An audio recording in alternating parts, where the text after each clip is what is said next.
Mauri ora and welcome to Ayo, A Road to Peace. Here we have in-depth conversations about holistic health and Indigenous wisdom.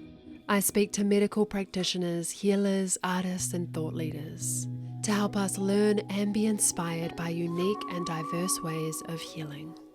The future of medicine is ancient.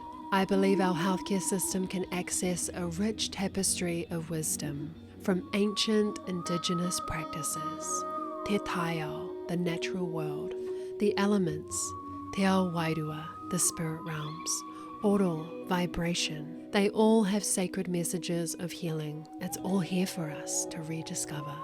Re-indigenizing our lives and the way we view healthcare can contribute to the expansion of consciousness here on Earth.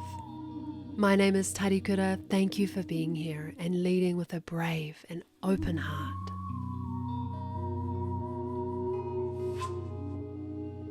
Kia ora and welcome to Ayo. If you're new here, no mai haere mai, welcome. If you've been with us for a while, hello my loves. Thank you for being here. I love you guys. Here at Ayo, we explore holistic health and Indigenous wisdom, and truly no topic is too taboo. We love all things esoteric, and we can get pretty out the gate. I'm not gonna lie to you. So if that sounds like a bit of you, welcome, darling. I am just so happy you're here. My name is Tarikura, and you're welcome to call me Tari. Okay, my loves, turning our gaze to this week's episode. I adore this session with Saoirse. I honestly was so emotional throughout. She is a really potent activator. This one lit my soul on fire. Truly, it cracked me wide open. I was in process for a couple of days. Obviously, it was a different experience for me because I was holding space for it, but I'm sure you guys are going to love this one. Saoirse Connolly is a mother, a mentor, an activist, an author, and the founder of House of Wild Publishing and Rebel Ma Collective.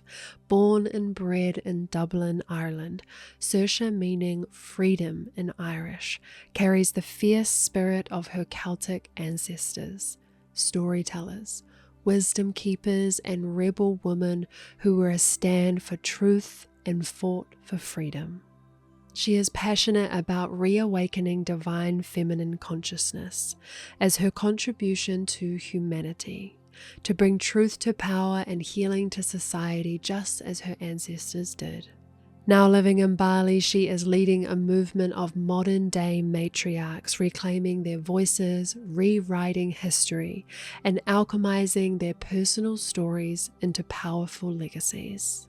Through her best-selling anthology books, Transformative Membership and Rite of Passage Initiations, Saoirse creates sacred space for women to write, rise, and thrive by owning their voices and desires, sharing their truth from a place of power and healing from the inside out to live their most juicy, lit up, and liberated lives. And today we are exploring Celtic Goddesses.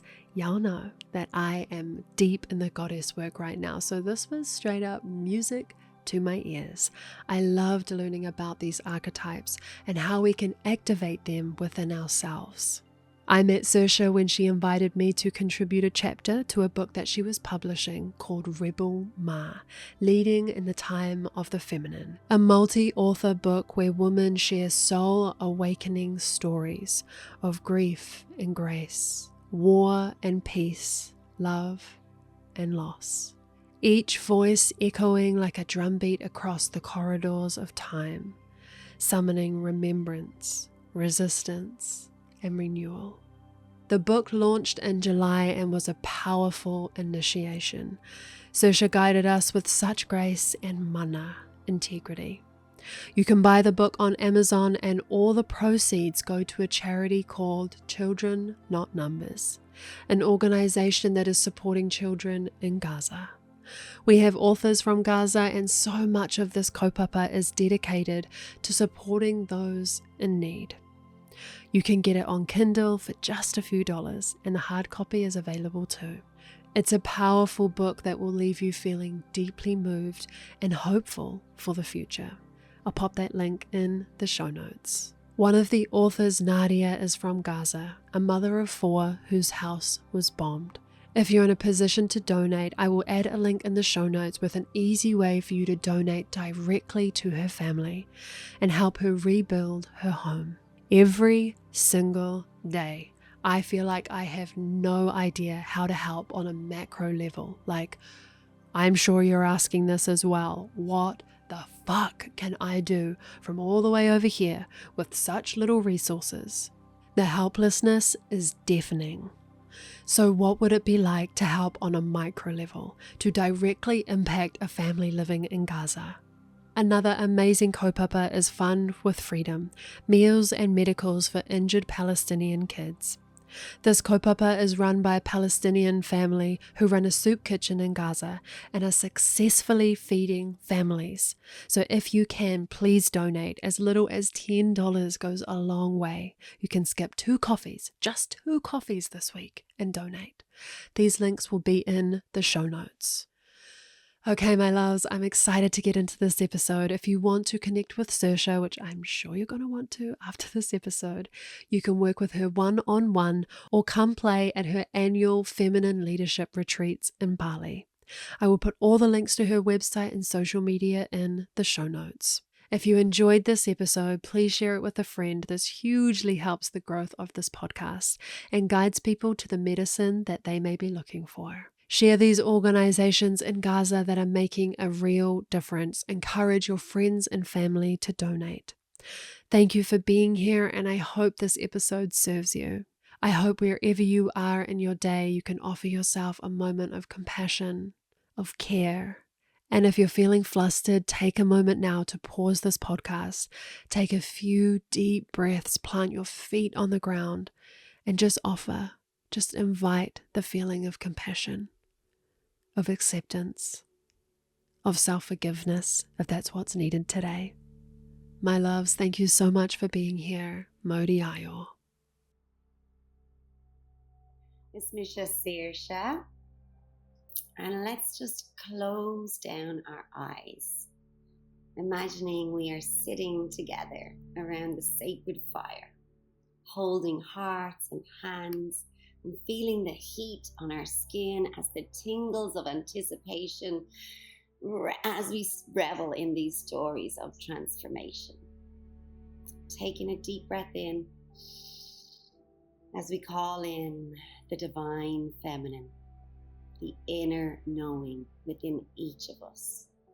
Feminine wisdom, power, softness, resilience, and strength.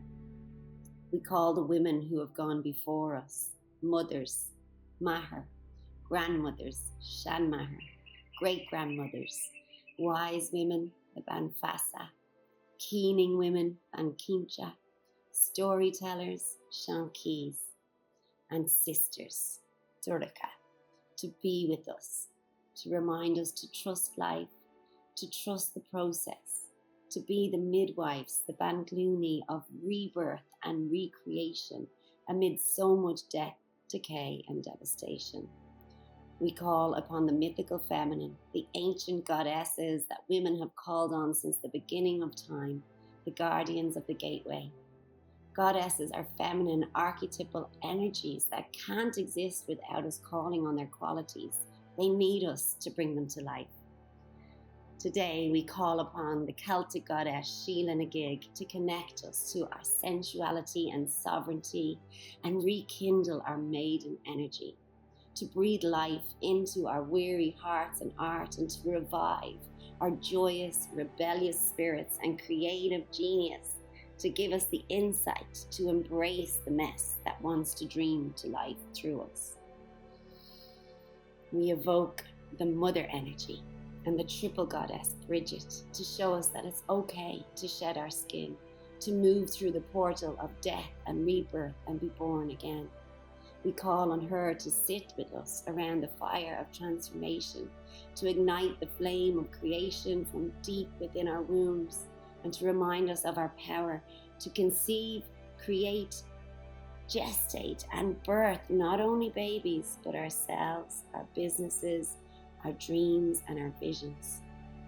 We invite the illuminated goddess Bowen, liberator of wisdom and wild woman energy, to help us courageously embody imbas, the inspiration that illuminates, and share our gifts and our voices in service to others. The wild woman is deeply connected to nature. She walks her own authentic path while guiding and protecting those who need her. The wild woman reclaims what has been stolen or has been unknowingly sacrificed, like the Selkie who lost her skin only to find it again. We evoke Danu, the great mother goddess of Ireland, to guide us in the direction of our dawn, our destiny. We call on her wise woman energy, the ultimate mother who possesses a power like no other. She who is unafraid to bear her true self, her soul. She who embodies a timeless beauty that illuminates from the inside out. She who wants less, not more. She who knows who she is and what she's here for. And last but not least, we embody our rebel matriarch, our oracle energy, circled by the 13 grandmothers in the belly of the earth.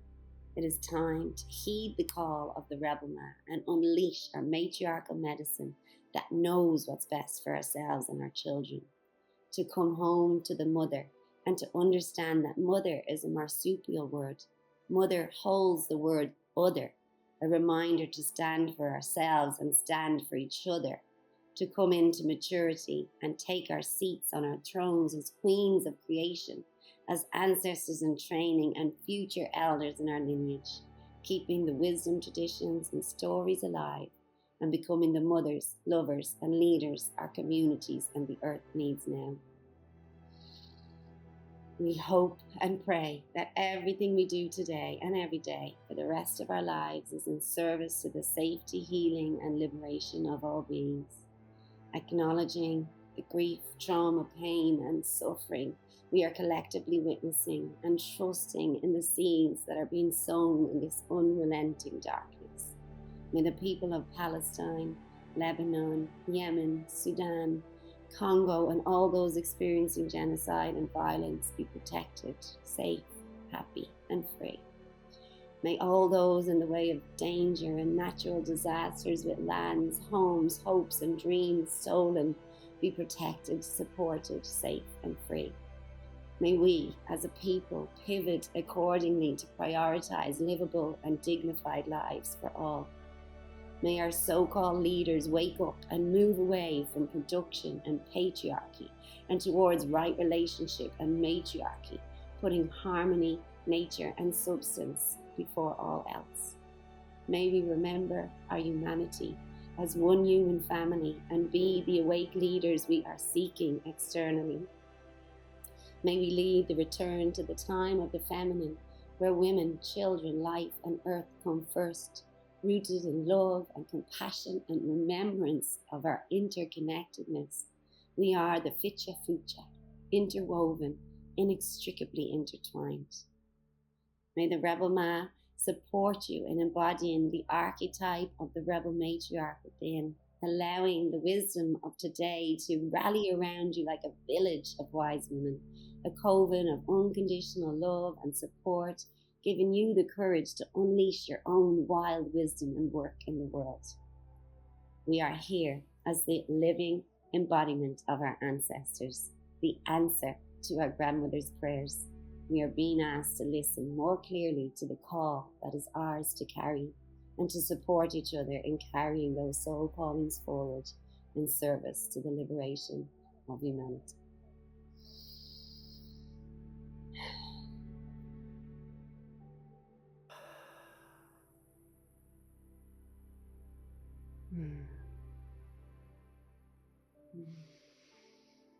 Wow.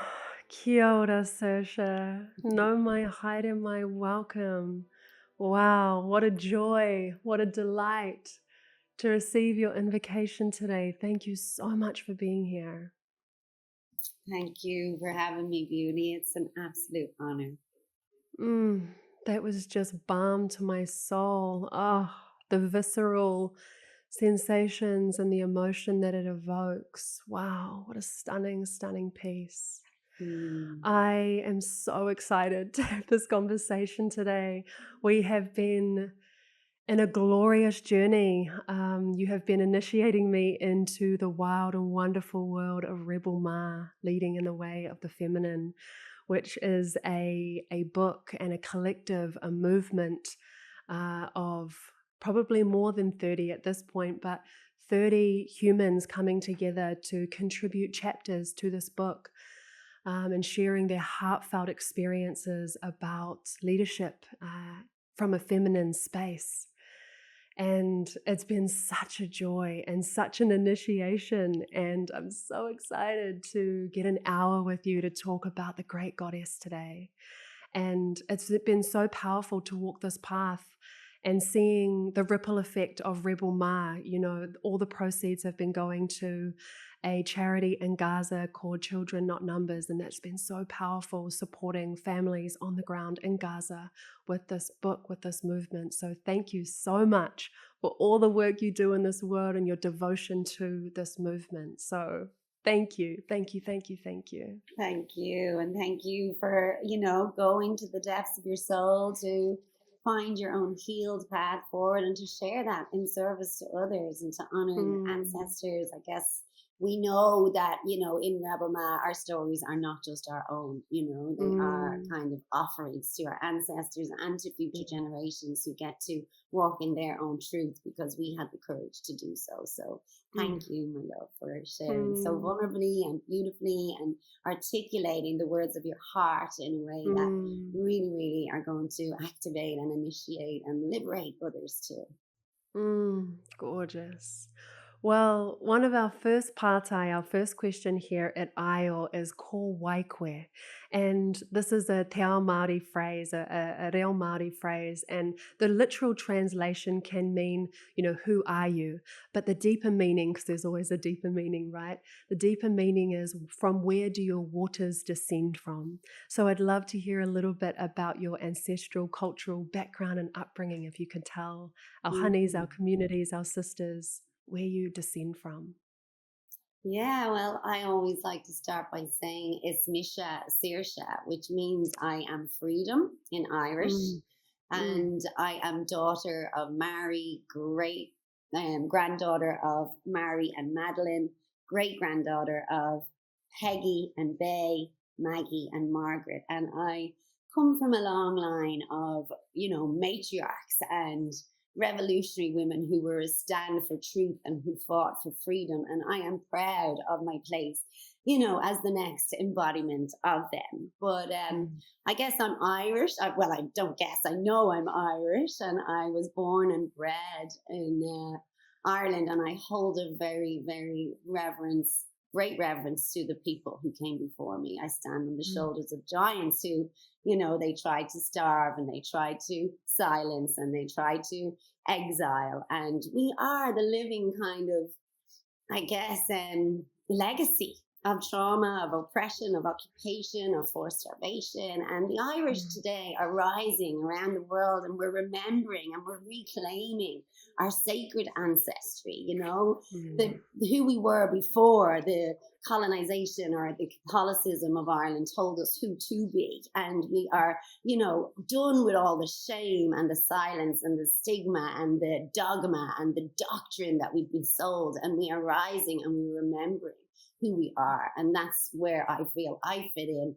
Yet I left Ireland at the age of 25, and, my wild and wandering soul wanted to see the world and to know what else was out there. And yet I'm still very much rooted in my my family and in my home and in my love for my country and in my, I guess, the work that I do now. It's very much about reigniting the memory of our sacred ancestry, and really helping the women of the diaspora to remember who they are, and to remember the flame that they came to carry too, and trying to kind of reclaim our language as a language of resistance and our culture as, I guess, and our joy, which is so important in the world today, to access those parts of us that get to be happy and proud and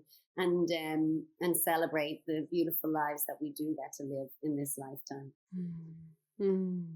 Gorgeous. Goddess, I love hearing you speak. It makes me want to like grab a torch and move. It's so wonderful. Oh, goodness me. I love it. It's gorgeous. Well, thank you for sharing. And I'm so eager to kind of jump into the world, the realms of the goddess. I would love to hear about Danu. Can you tell us about this beautiful goddess? Mm. Well, Danu is the great mother goddess of Ireland, Mm, and there's not a huge amount of information or conversation about her, but she is mm, literally the creation story, the creator. Well, that's what our mythology would speak into, And mm, she was like the Tuatha De Danann, who are this tribe of supernatural um warriors in Ireland that kind of came to our shores, and they lived in mm, this beautiful way where they were all connected to their dawn, which in Irish means destiny. It means soul. It means poem. It means gift. It means so many things all at the same time. But what it means is it's that kind of gift that was bestowed on you by the goddess mm, Danu when you were born, when you were created. And it's something that we just are. It's something that we don't need to try to be. We just are innately that beautiful, magical, unique mm, essence of who we are. And that's what we are mm, ultimately here to And so mm, much in our society today gets in the way of us sharing our true essence and letting that shine. But back in mm, the supernatural times, the warrior, the Tuatha De Danann shone in their dawn. They illuminated in the light of their dawn, whether it be mm, poetry or smith work or healing or warriorship or any of these things that really they shared in service to their community, and the whole mm, community thrived for eons because they were all sharing and offering up their gifts to the world in this way. And the Danu is like the mother of that tribe. It's said that she kind of called those, her energy called the Tuatha De Danann to the Irish shores from the British Isles. And yeah, mm, she is like, I guess she's incredible. She's just such a beautiful. We are all daughters of Danu, We are all. So mm, she's our creator, our creation story, and she can be whoever it is that you want her to be at the end of the day. But it's what she feels and how she mm, comes alive in you, mm, And that's the most important thing, because she is such a magical, beautiful being. And mm, yeah, it's just kind of calling on her qualities and calling on her, I guess, asking her to help us to connect to our dawn, to our destiny, mm, and to help guide us as a light through these dark times that we are experiencing, and to hold on to that, feeling of mm, knowing that what is needed now more than ever is us all to shine in our soul gifts, to all step into our destiny more and more, to mm, all, allow ourselves to be the warriors that we need to be, and to be the torch bearers that we need to be, and to just really connect to who it is we are and what it is we're here for, and to shine in mm, that and not let anything get in the way. And I guess maybe do whatever healing is necessary in order to be able to connect to that dawn inside of you mm, that will illuminate from the inside out, that just is naturally and innately who you are, and share that more, share who you are, like, unleash what's underneath and let your true essence shine. That's what it's all about. mm. Wow, that is glorious. What a beautiful reminder that when we live from a place of purpose, we just illuminate and the world just like expands. That is such a beautiful lesson from the great Earth Mother. That's so glorious. I mean, I can't help but hear, Papa Tuanuku, our Maori Earth Mother ring in my field. Our great mother and our great nurturer, our great provider. And it's wonderful hearing the story and the tales and the themes and the lessons of Danu. And Makes me think of when I'm offering to the earth, I would love to be inviting more of that Danu energy in. So thank you for sharing that. Gosh, that's gorgeous. I'm curious to hear about, and you'll have to correct me, I'm thinking of this maiden goddess, and I've got it written down, but for the life of me, I wouldn't be able to pronounce that. What is it? The maiden goddess that you speak of in your Oh, Sheila invocation. Nagig.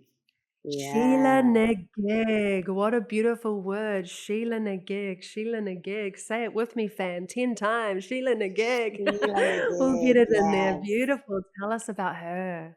Sheila Nagig is like, she is the OG kind of sovereignty goddess in Ireland. Mm. She's a native to Ireland and the British Isles, and she's like a Mm. carved stone image. She's no ordinary goddess. She is raw, she's untamed, she's life force carved in stone. And they're made out of rock, and they're found, Sheila Nagigs are kind of like statues that are found above churches and sacred sites across Ireland and the British Isles. And she has survived millennia of colonization in one form or another, and she's an icon of resistance to occupation. She's the keeper of the thresholds, the fierce protector of the portal between worlds. And she sits with her legs open, and she's like grotesque, and she's like angry, and she's crazy. But it's her legs are not open as an act of shame, but as a bold, unapologetic invitation. She's a reminder that life begins in the dark, and that all creation is born through the blood and the womb of the feminine. So back in the day, women would go and pray to her for fertility, and they pray to her waters, and they pray to her because she's not the like typical pretty and flowers in your hair goddess. She's pretty grotesque, and she's wild, and she's messy, and she's often labeled the hag or the whore or the witch, right? But to those who know her, she's the ultimate creatrix. She's the one who births and destroys. She's the one who sees through illusion and demands truth. So when we come home to her, we just kind of work with her energy to help us remember that our stories of becoming, like birth, are bloody and they're beautiful, they're sacred and they're untamed. And she dares us to just open rather than close, and to speak the unspeakable, to name the unnamed, and to unleash our untamed tongues by sharing our stories, in service to others, and waking people up from the slumber and the illusions that we're under, that everything is pretty and perfect, and really calling on her energy to ask, how can we fall in love with the messiness of our own becoming, and how can we trust what is trying to be born through us, and even when it makes us uncomfortable, and even when it makes us look ugly or whatever. She's a really powerful goddess that I love to connect to, because she is just sovereignty, embodied, and she doesn't give a fuck, basically. I'm sorry. love I this. hope you're allowed to. Oh, you're totally allowed, babe. Absolutely. Okay, awesome. Wow, my gosh, I feel like we could all use a dose of her in our life. My gosh, she really allows you to sit up straight. Yeah. I'm so curious to know how you work with her. Are you calling her in when you're having a fiery, important conversation, or like how do you kind of call her into your field? Yeah, I guess like she's more of an energy that, I tap into when I need to. It's not like Yeah. every day I set it. But like I do have an altar, obviously, and we always, when we need it, we forget, because I'm a mother too. I'm a busy woman. I have hours upon hours to do ritual and Oh, yeah. ceremony the way that I used to. But it's Mm. just about like knowing when you need to tap into that energy, what you need to pull you out of a certain void or a certain portal or a certain place. And, just like really what I do is like I give it to them. Sometimes when like I don't know what to do, or when things aren't working the way I want them to, or I'm really needing that support or that reminder, then like I'll just ask, I'll ask them, I'll give it back to her or to Bridget or to Danny or to whoever is needed. And it's more about seeing the signs and just knowing that you're on the right path. Like it's very subtle. It's not Yeah. like, oh yeah, here she is with her legs wide open, and now I know that that's the door I need to walk through, the dark door or Mhm. whatever. It's a Mhm. subtle kind of Mm. energy that we just get to trust is there, Mm. always holding us. This Mm. unseen team, that is like reminding us of our power when we have forgotten, and is holding us when we fall, and is like Mm. helping us to stay on track even when it gets hard, especially when it gets hard. Mm. Because life is not easy, and we're faced with a lot of stuff in the world that is very scary. And I think the more we can lean on our ancestors and know that they survived, they did survive as much as many died. We are the living embodiment of them now. We are their resilience, we are their strength, we are their hands, we are their hearts. And, the Mm. mythical goddesses are our ancestors too. And Mm. we get to call on them and believe that they're there holding us, and we get to embody their qualities. It's more like, Mm. yeah, they're not really doing anything. We get to embody the qualities that we know of them, that we Mm. admire in them. And we get Mm. to really call on those qualities to embody more of, so that we can move through the world. Wow, beautiful.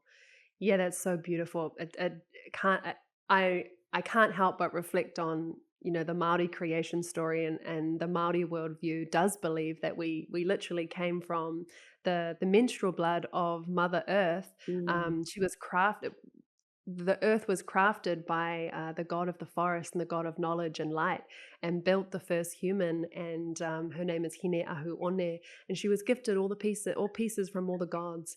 And so it's such a beautiful reminder that we do have pieces of all the gods. They were gifted to us mhm, as humanity, and we get to draw on them and yeah, work within those different archetypes. It's such a powerful way to view self and others and the world around us. So I just love mm, that. Thank you. mm, It's beautiful. And I love this visual of her legs wide open. Like, you know what? I've heard people talk about her being carved into rock on the side of buildings and things. I'm like, that would be so cool walking into a building, just legs wide open.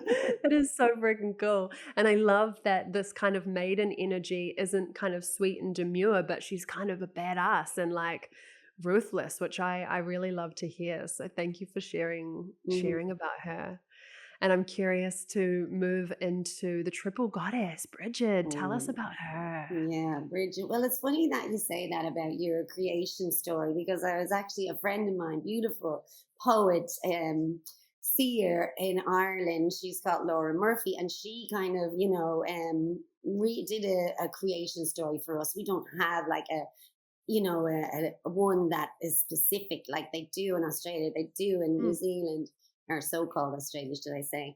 But she speaks of how Danu, the world created from a tear that she cried. So the sound of the vibration of created the energy of Danu, and then Danu created, like, her loneliness created a tear, which then created another tear, which then created this sacred flow of water down over the earth, and created all of the nature to grow from those tears. And then one of the tears actually grew a tree. She dreamed a tree. She dreamed a tree into existence, and the tree was the tree of life, which she then came to know with the desire. And the tree and her became one. And the tree produced two acorns. And the acorn, one was Dagda, who is a very famous god, and one was Bridget. And Mm. they had the duty of bringing the daughters of Danu, the children of Danu, to the world, to populate the world, basically. And their love created the Tua de Danann, who then had all of their gifts and were connected to their dawn. But Bridget Oh, is, yeah, she is the exalted one, they call her. And she is the sorry, Bowen is the one that made love to Dagda and created the two of the Danann, and Bridget was one of them. Sorry, that I got it wrong there. Bridget beautiful, was beautiful. one of the two of the Danann. She was the first one to be Mm. born, and she was the goddess of poetry, of smith work, and of healing. So she's literally, Mm. she's also the kind of, she's expressed as the divinity of the Tua de Danann, the daughter of the great honored or peaked god, the Dagda, and he is the father figure of the Tuatha, as I said. And some believe that her mother is the Morrigan, others believe that she is Bowen. You know, it all remains a mystery, but I guess all good myths do, don't they? And Bridget is just very much, she's a living energy and entity that, you know, she's a saint and she's a god. So she was actually sainted by Christianity, and she's a real person too, you know. She's not just an idea or an archetype. She's actually real. She is a real kind of symbol of, you know, light in dark times. She reminds us to kind of be able to birth not only ourselves, but our visions, our dreams, our babies. You know, she is like, she's the patron saint of midwives, of anything that we create to. And she is very much the one that we pray to, that we call upon.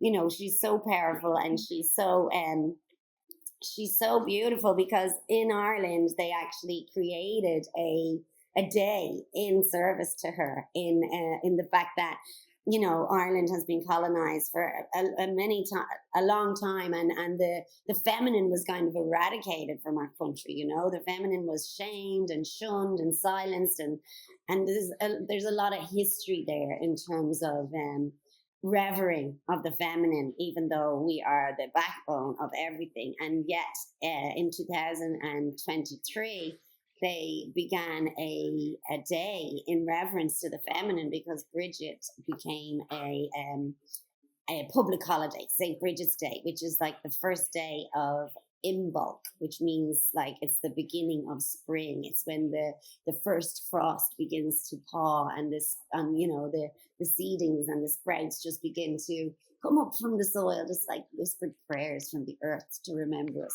to remind us to begin again. And she's very much someone that I work with deeply, because, you know, you go into the womb of winter, and, you know, everything kind of slows down, and you hibernate, and, you know, you kind of can lose your, I guess, motivation or inspiration to do anything. And she kind of reminds us, she lights the way for us again. She helps to ignite that fire inside us again. You know, she helps us to remember who we are and what we've come for, and that we can kind of dust off the cobwebs, and we can kind of begin to thaw from the frost and the cold of the winter, and to, you know, share in service to the collective and to others. Well, that's my experience of her anyway. That's gorgeous. And I'm curious to know, like, the concept of the triple goddess. Is there a reason it's does she have three faces, or what's the kind of reason behind the triple? I'm just trying to understand. I'm just I think curious about. it's just that she has so many different faces. Ah, Yeah, well, there is, right. like, the triple goddess can be, you know, three different types of Ah, goddess in got one it.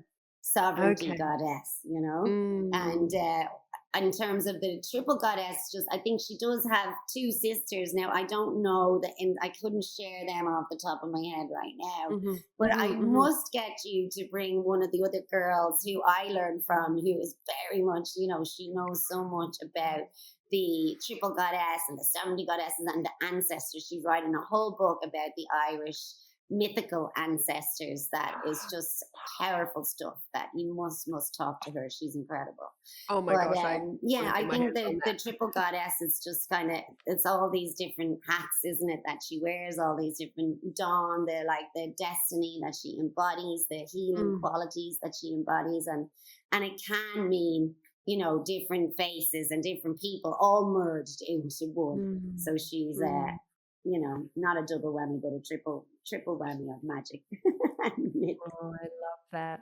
I've been journeying with Bridget for quite some time. I have the beautiful Doreen Virtue deck of cards, the goddess cards, and there's I think there's 52 goddesses from around the world. And for some reason, Bridget likes to pop out with me all the time. So it's beautiful to hear a bit more about her story. You know, we get one page in a small book, but you could write novels and novels about who she is and what she represents. So, God, Oh that's so yeah, I delicious. mean, she's been revered for eons, you know. And this Truly. year, I feel more than ever, we need Bridget's warmth and light to remind us of the hope Mm, and the inevitable return of the light at the end of the dark tunnels. You know, mhm, mhm, she's a goddess of the land, and she's a saint with her like own particular place in history. But mm, her power is not bound by oceans or borders like you know, you feel her all the way over the seas and shores to where you are, and she's traveled the world with the diaspora, so her story mhm, lives in the hearts of the emigrants and the exiles, and it wants to be transmitted to the generations who, you know, are coming mm, through and who are connecting to her energy more than ever. She's alive and kicking more than she's ever been, I feel. And it's really, mm, really mm, special to know that we can work with her, we can call on her, and we can emanate the qualities that she has, you know, of this mm, kind of new earth, but that our children mm, are trusting in us to birth, and one that is mm, led by love, by harmony, by healing, by, you know, balance, and by justice. She was very mm. much a woman who stood for justice, and there's so many myths about her. She actually, you know, helped to midwife women through abortion too, back in the days when it was obviously, you know, illegal to do so. But she's also a goddess of death and birth. You know, she Mm. reminds us that I guess we all have to die to be reborn again, you know. And like when we're giving birth to a baby, the maiden needs to die in order for the mother to be born. And so it's a constant state of death and birth and rebirth. And she is very much the goddess that we can call upon to support Mm. us through those portals of death and rebirth over and over again. And as I said, remind us that it's okay to shed our skin and, you know, to rise from the ashes of our Mm. own formation. Mm. What a comforting thought to think of, hey, when we're really in the depths of darkness as an individual and as a collective whole, like that is where the medicine can be thrust into the world. And it's Hmm. such a beautiful reminder that, you know, you've got to be in the dark to find the light. God, that's stunning. And I cannot believe that she has a day, a holiday. Yeah, That's incredible. I What a time to know. be alive, to have a whole day devoted to the goddess. I mean, we devote to her every day, but to have it recognized is so incredible. Yeah, it's amazing. I have to get home for it. I've never been there. I Mm, actually want to go this year or next year. But cool. it's like, yeah, they light all these beautiful lights, and it's a big show. They have Oh, a big parade, and everybody dresses up in the most incredible costumes, and it's a I need whole to week go. of like events just devoted to Bridget and the feminine rising, remembering Oh and my just gosh. putting her history back on the map where she belongs, Yes. because history was written by the, you know, I guess even now as I speak these myths into this space, like we didn't write them down back then, you know, and a lot of our myths and our stories were actually transcribed by Christian monks and stuff who came along to our country. So we don't even know what the truth is, but we know the truth by how it feels, you know, and that's what I love. Like these Yeah. mythological stories that are resurfacing, that are rekindling, that are reigniting within us. We Mm, get to like, you know, we get to, I guess, just bring them to life by how it feels through us, mm, and live them, you know, live these myths that have been so long forgotten, but mhm. are so important to, as my teacher Jen Murphy says, you know, that if we want to evolve in these times, we get to really evoke and call on and embody the mythical feminine as a pathway forward, you know? Mm. Mm. Yeah, that really makes me think of Mary Magdalene, and I'll probably get this phrase wrong, but she, you know, I've heard people talk about how, you know, people would ask Mary Magdalene, why didn't you leave, you know, scriptures and things? And she says, well, you know, they say that Mary Magdalene said, no, it's felt. The feminine will feel my story Mhm. and the lessons and the themes, and she just deeply trusted and knew in her bones that the collective feminine would remember her. And I feel like we're really in a time right now of the rise of Mary Magdalene as well. And I think I mean, probably similar to you, can just feel the ripple effect of the remembering, and those codes really coming forward. And we don't need it written down. We've got it in our bones, in our DNA, and in the collective field. So I love that. It's gorgeous.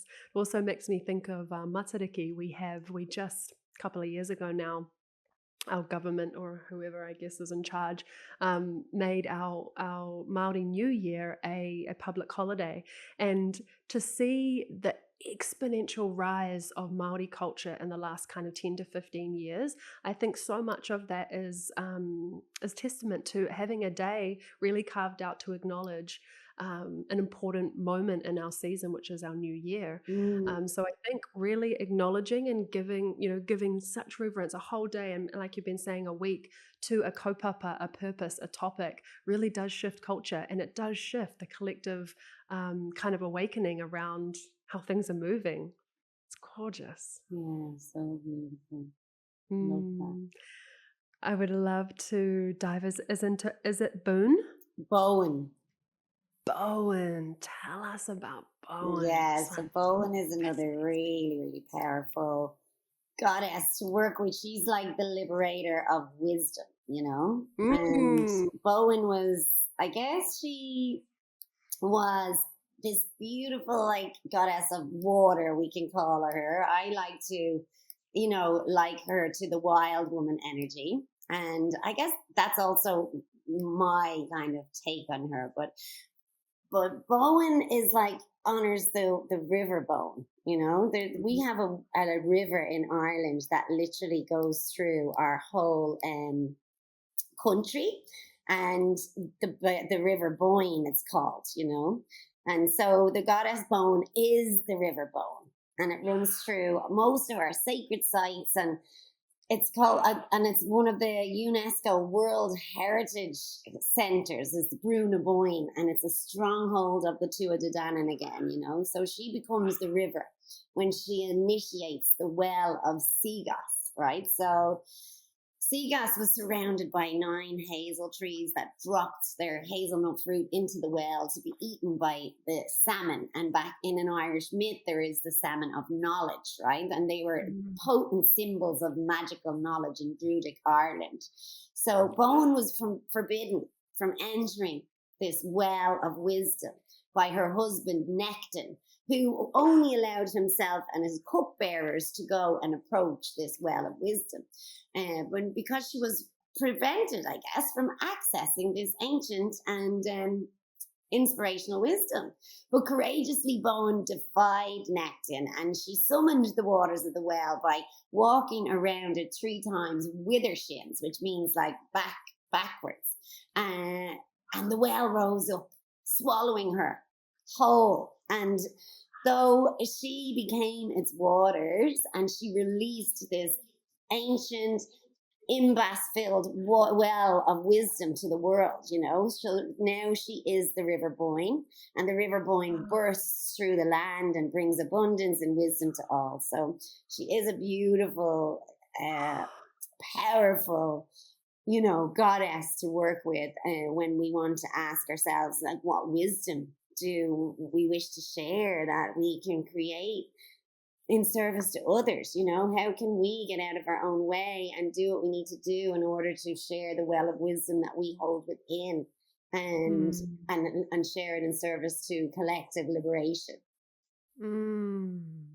Wow, that's gorgeous. I love that she becomes the river. Wow, that's powerful. And of course, I can't help but think of Parawhenua, our goddess of fresh spring water. And one of her biggest lessons is, well, to me, one of her biggest themes and lessons is the diversity of femininity, how, rivers can be soft and gentle and flowing and nurturing, and they can also be turbulent and raging, and they can also be stagnant and still. And I just think there's so much that we can learn about each of those different states. And so it's beautiful to reflect on the lessons of Bowen. Beautiful.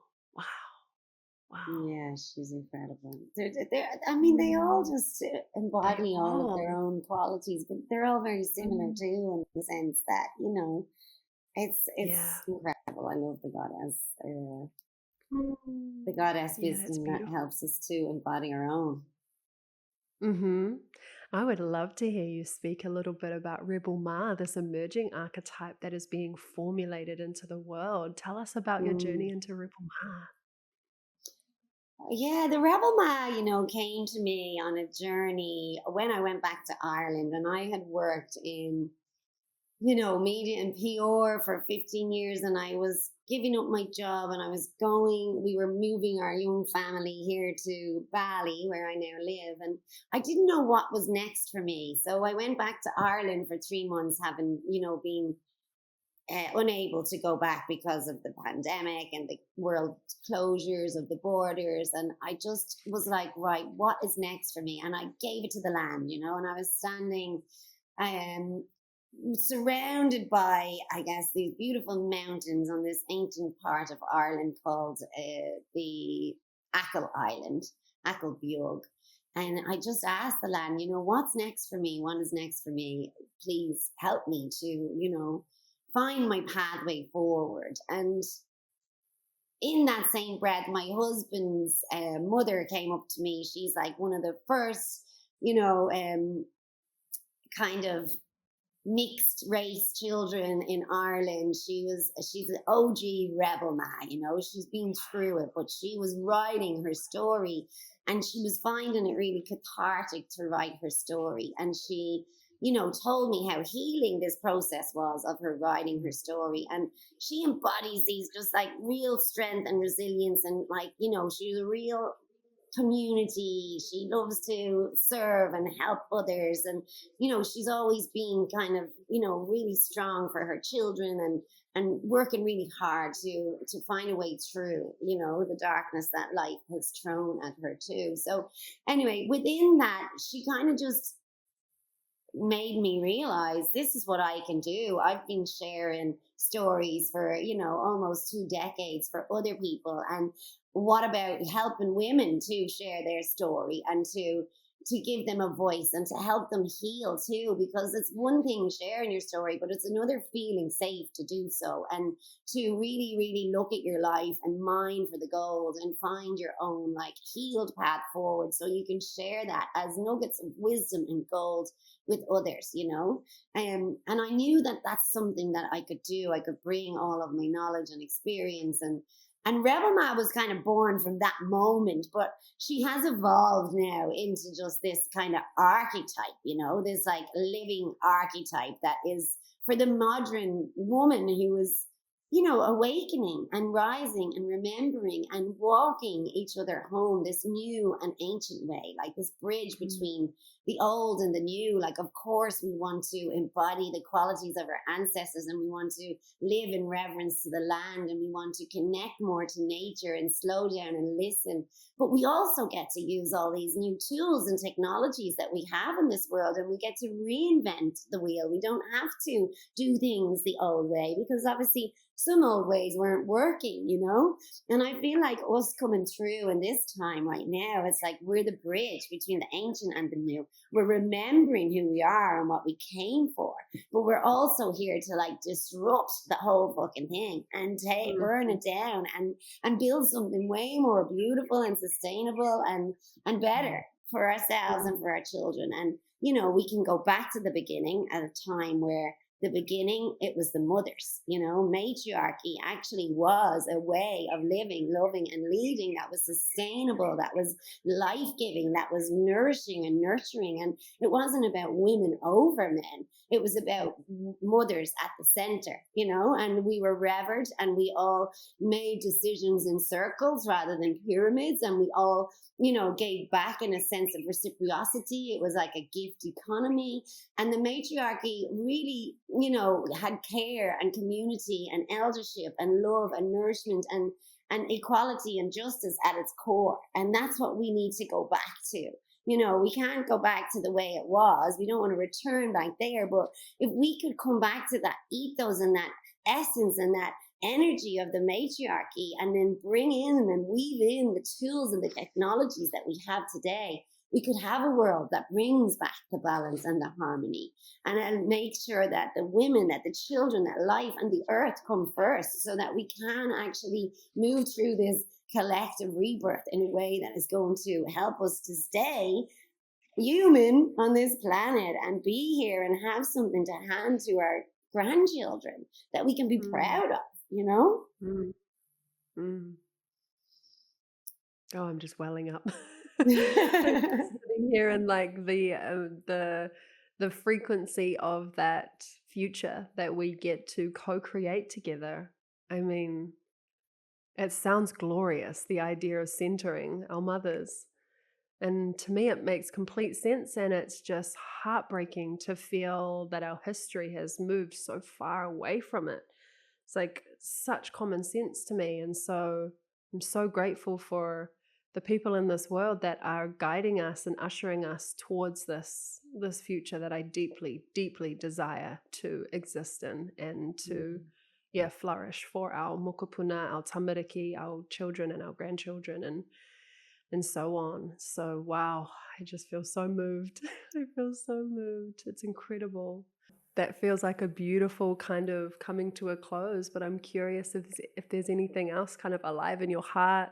Nothing really. I mean, everything is alive inside me. I Yes. love jamming about these things, and I Mm-hmm. love remembering the Mm-hmm. medicine that we all Mm-hmm. have maybe forgotten. And yeah, it's just Mm-hmm. about really connecting to the medicine that you hold within and sharing it, from that place of allowing yourself to shine in the light of your own dawn. I mean, that's the message that is so potent for me, and just, yeah, I guess sharing your story, making sense of your story, and really trusting that your story, is the tapestry that connects you to everybody too. And it's Mm-hmm. so beautiful in our book that we share together, each woman from all corners of the world and all lineages, and we're joining hands across land masses. And it's been beautiful to see how we have been, so different, but also similar too. And to get to know each other and to get to know the stories of one another, it really helps us to step up and understand we are not alone in our journey, and that we've got to, I guess we all get to be a bit more of a voice, and we come back to that mother as a marsupial word. It holds the word other. We Mm-hmm. get to stand for ourselves and stand for each other. And in this time, in this world right now, it feels really important to just share that we all need to go a little bit, we have to, as much as the tools like technologies that we have today can help us to, create the new, we also get to just reach out to each other too and get back to the old school ways of communicating, of supporting, of celebrating, of seeing, of being. Women coming together is the most powerful force on this planet. And there is no Mm-hmm. force, more powerful than that of a determined woman. So if we can all come back together, and come into circles in our own communities, reach out to each other in our own ways, do whatever it is that we can in our own lanes, like that's what the world needs. Just us, making sure that we are sharing ourselves, our gifts, our voices, our stories, especially those who've been marginalized and, silenced and censored and dehumanized, and really just sharing those stories of those women who get to be heard, and who've been written out of the script, and Mm-hmm. just rewriting the script, and rewriting history with herstory. Power, full power. Thank you so much, my love. This has been such a joy and such a delight. I just feel like I'm fizzing. This is going to be just absolutely relished by our community and beyond. And I know that they're just going to dive into these goddesses deeper and start working with them and invoking them and calling them in. And I know a lot of our listeners, our ancestry comes from the Celtic lands. And so I think it will really ring true for a lot of people that are really in the deep discovery of their ancestry because, I'm sure you're familiar with our colonization story. Most Maori have the blood of, Scotland, Ireland, England, And so many of us are in this moment of reclaiming both, reclaiming our indigenous, or both indigenous sides. And I think when you grow up in Aotearoa, there's a big call to the goddesses that we know in Te Ao Māori. And I think it's really liberating to learn the goddesses of our ancestry that we sometimes forget and sometimes don't quite come into full awareness that that's our bloodline as well. And all we have to do is learn about them and lean into them and meet them, and then we can really start to remember the fullness of our ancestry, which I think is a healing that cannot be described. Mm, yeah. Yeah, that fascinates me. Like, there's 80 million people of Irish descent or ancestry living all over the world today. And Mm. many of us are really, really starting to wake up to that fact and to really get Yeah. curious about who we are and where we came from. And I know for Mm. me, that was when I moved to Australia and I lived there for 10 years. And during the COVID lockdowns, I became very lonely and I became very, missing home, obviously, because I wasn't able to go back whenever I wanted to the way I used to Mm. do. And that's when, all of these women started showing up online who were doing this deep ancestry, Celtic embodiment work. And it was on a journey, a Celtic embodiment journey, that I kind of met the sovereignty goddess, but like met her as me. She was Mm. me. She was fierce. She was dancing around the fire with all boobs blazing. And she was like, I'm ready to use my voice as activation. I'm ready to speak up into my truth. I'm ready to take the next step to move beyond, I guess, what I knew, and to move into the mystery and the unknown and allow that to guide me forward. And it was like, Mm. I just felt this like real sense of sisterhood and strength and power. And it was then that I learned about the feminine nature of our land, and how connected we were to nature, our ancestors would have been, and how in ancient Irish traditions and mythology, the sovereignty goddess was married to the king. So the king represented the people and the culture, and the sovereignty goddess represented nature and the feminine. And they would come together in a ritual, the Banish Rigi, where they would unite and marry in a ceremony that would bring the balance of masculine and feminine together in harmony.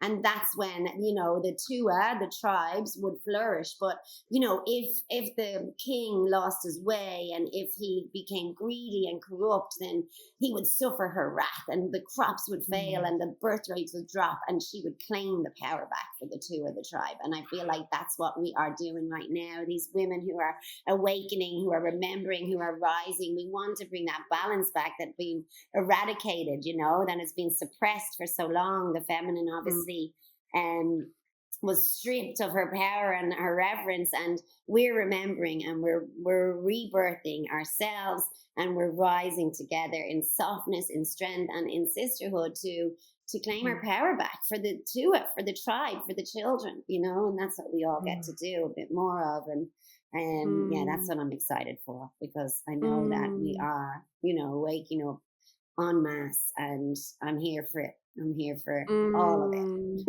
I love that reference to the balance, because similar in Te Ao Māori, there is a birthing principle and philosophy that, the balance between masculine and feminine leads to divine harmony Mhm. and complete wholeness. And so it's so beautiful that that is a philosophy that is shared through most Indigenous cultures. And so it's a wonderful anchor and reminder that both are valuable and needed.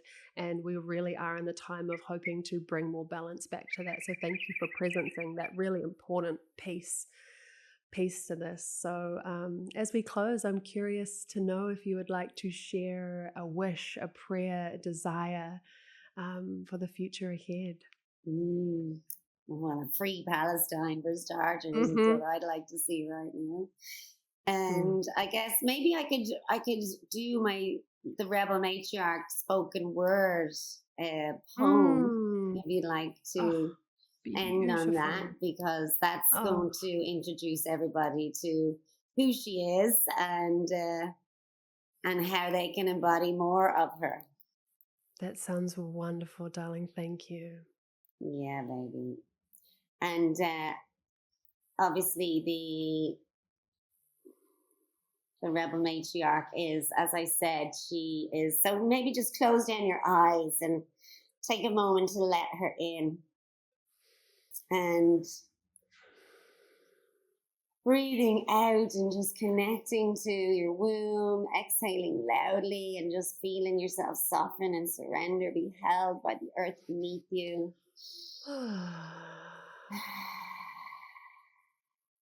And the rebel matriarch is a change maker, a cycle breaker, a risk taker, a sacred disruptor, and a slayer of the status quo.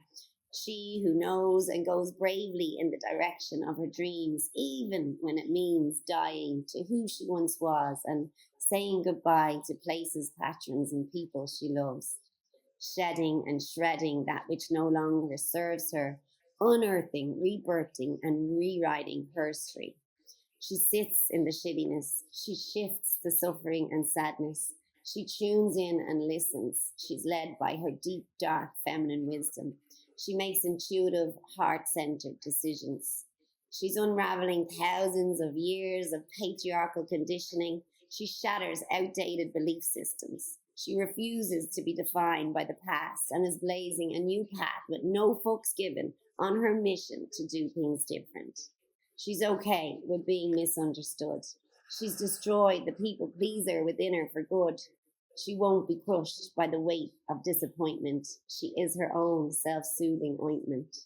Reparenting, rewilding, reclaiming, recalibrating. She doesn't need to prove her worth. She's a sovereign being, an ancestor in training, a child of Mother Earth. Soft heart, strong back. She no longer comes from a place of lack. When standing in her truth, she doesn't hold back. She embraces her wild and restless messiness, owns her unique sensuality and sexiness, authentic and unapologetic in her self expression, no longer contributing to her own self silencing suppression. She's leaned into the crevices of her soul, found grace in her grief, mined for the gold, alchemized diamonds from stones. She is the revolution, and she knows it's won in her open heart and loving home. Her pleasure is her birthright. Her peace is her offering. Her awakening is her legacy. She remembers who she came here to be for herself, her family, and humanity. She activates, she initiates, she liberates, she leads, she shines, she ignites. She's moved to the front lines of her life. No longer meek, pretty, pleasing, or polite. She's picking up her sword, becoming mother to this world, and fighting with all her might for what's right. Deeply grounded, like a great mother tree with roots deep and wise, she rises to the cries of the children and the earth in these bewildering times. Mm.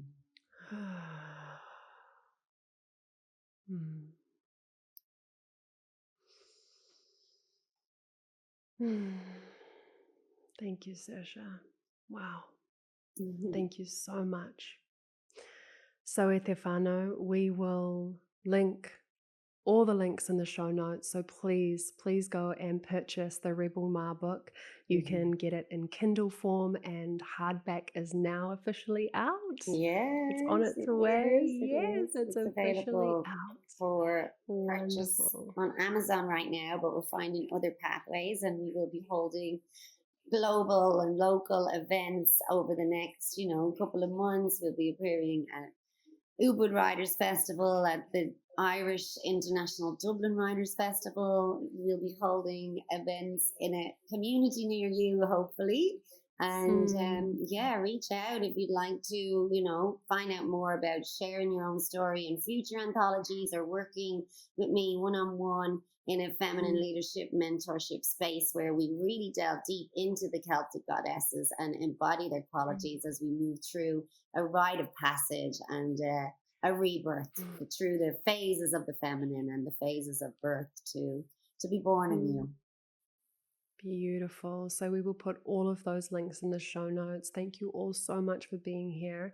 And thank you, Saoirse, for all the work that you do in the world, for uplifting women's stories, for uplifting the voices of Palestine. We'll also put the links to all of the charities that we can find. And of course, all the links to some families in Gaza that you can directly support.